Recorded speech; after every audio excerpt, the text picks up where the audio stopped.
अब जुमातुल मुबारक की वो अहमियत, वो उस अंदाज से आज हमारे माशरे के अंदर हम नहीं देख रहे, हम उसकी अहमियत को खो रहे हैं। और फिर अफसोस की बात यह है कि हमारी जो न्यू जनरेशन है वो तो इससे कोसों दूर होती चली जा रही है, इसलिए कि जिस माहौल में जिस वो परवरिश पा रहे हैं वहां तो जुमे की कोई अहमियत ही नहीं है। कि जुमातुल मुबारक वाले दिन जाहिर बात है बच्चे बचपन से इस मुल्क में पैदा हुए, स्कूल सिस्टम में थे, उसके बाद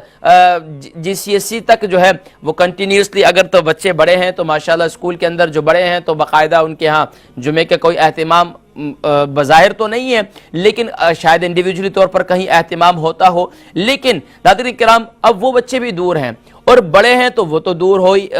वो भी अगर इस अहमियत को अपने घरों में उजागर नहीं करेंगे जुमे की, तो फिर बड़ा अफसोसनाक मामला आने वाला है। हम जो ख़ास तौर पर जो दूर अंदेश लोग होते हैं वो हमेशा से पहले से उसके लिए तैयार हो जाते हैं।